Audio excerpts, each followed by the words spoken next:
our, talk of this evening. For those who are coming for the first time, rather few, actually quite a lot of old faces here, there's a very brief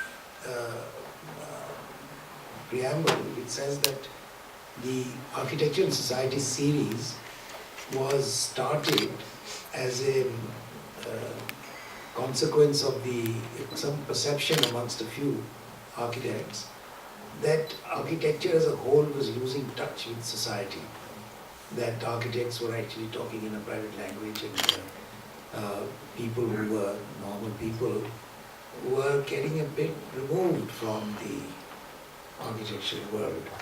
Architects were getting removed from the real world, really.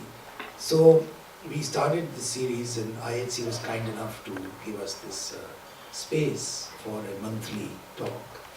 And now this is the 17th talk we're going to do this today. I must say that in these 16 talks, it's not as if architecture has moved closer to society, as far as I can tell.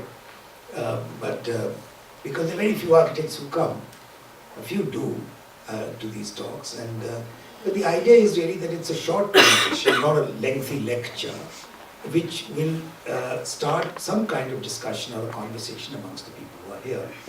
So today we have Sarover Zaidi, who is a sociologist.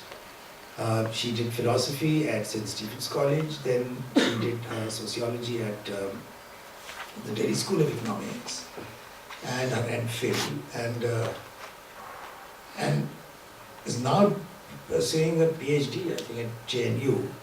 She has undertaken research at the Max Planck Institute in Germany on urban spaces with an ethnographic background and using Bombay as a case or as a base, looking at architecture and urbanscape.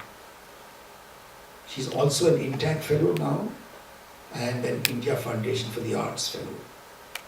And what she's studying is iconography in Islam. So with this very brief introduction, because I think Sarover's talk itself will introduce her better, I think. I'll leave it to you. I'll go and sit there. Okay. I mean, they put me down as some kind of chair on this, so I'm not really. The idea is that this is not to be chaired.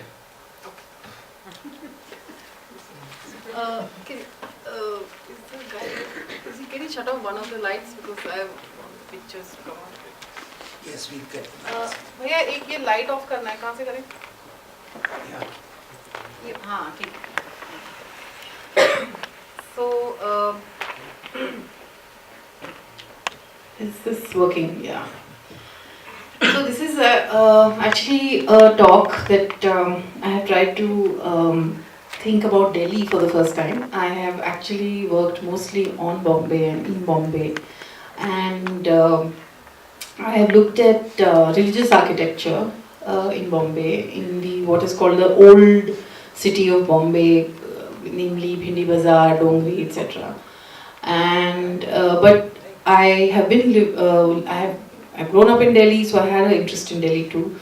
And recently I was teaching some students in Delhi, and so I then started thinking about how does Delhi work on the same parameters of sacred and spiritual horizons. So yeah, let me start the talk. I'm going to actually start the talk with a quote of a philosopher, and I always like starting with this philosopher. His name is Heidegger. Don't like him much anymore, but yeah, this is a quote of his which really kind of enticed me to think about architecture. And it's really strange. This was in an undergrad philosophy class, and the quote is, "A building, a Greek temple, to begin with, portrays nothing. It simply stands there in the middle of the rock-cleft valley. The building encloses the figure of the god, and in this enclosure, it lets it stand out into the open portico of the holy present. By means of the temple, the god is present. The presence of the god is in itself the extension and the delimitation of the holy present. The temple and its present, however, do not fade away. It is the temple work that first fits together and at the same time gathers around itself the unity of those parts and relationships in which birth and death, disaster and blessing, victory and disgrace, endurance and decline, acquire the shape of the destiny of human beings. So this was like in third year college, and it really kind of triggered for me a way of thinking about buildings and society, right? And he's describing a Greek temple here. So to begin with, I'm going to start with a very an image that all of you might have seen a few months ago. This was in this is below the Oberoi flyover, and you must have noticed like this is between I think 3rd October to 15th October. There were a lot of buses that were coming in and parking themselves there.